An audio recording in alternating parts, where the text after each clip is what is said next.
Hey guys, today I'm going to be showing you exactly how to descale your Keurig Elite. This should work for your Keurig Classic as well because these are very similar machines and have very similar capacities. So here are almost all the supplies that we're going to need. So we have vinegar right there. Then we have a measuring cup right here. The Keurig that has no K-cup installed. Also, we remove the filter. And then the only other ingredient that you guys will need is water. So to start this process, we're gonna make sure that this is empty, no filter, no water, and we are gonna put, I believe, about 4 cups of vinegar into this machine and then 4 cups of water. So it's a 1-to-1 mixture, and it's really important to do that step because if you only use vinegar, it's probably gonna be pretty hard on your machine because that stuff's really strong. So we're just gonna pour it straight into the tank and in goes the water. So now we're just gonna power it on and we're gonna double check that this is empty.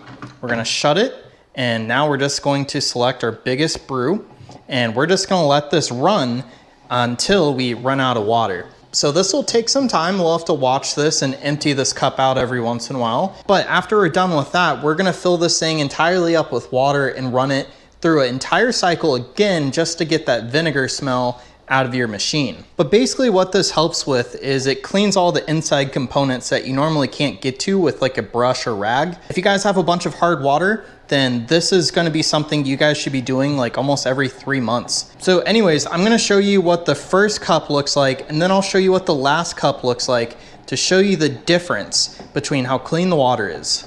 So this can be a pretty time-consuming process just because you have to wait for this to heat up over and over again, but it's definitely worth it because this will help make your machine last longer and it'll also just make sure that your coffee continues to taste good. All right, so just for comparison purposes, let's take a look in here. And personally, I could see a few things floating around in here, so it's definitely gotten some gunk up. There's a lot of like flakes that are hard to see and a few like brown coffee grounds that I guess were stuck in there. Honestly, it's pretty dirty water, so we're gonna go ahead, finish the rest of the tank off, and then I'll see you guys whenever we switch over to water. All right, so after about 20 to 30 minutes, we just emptied the tank over here and we just filled it back up with just normal water. So basically we're gonna do the exact same process, and what this will do is just kind of get rid of any lingering odors of vinegar.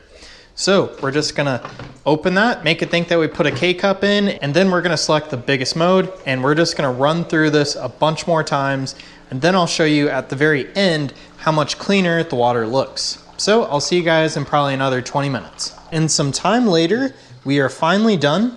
So it didn't quite fill this all the way up, but the water has absolutely nothing in it. So I would call that a success.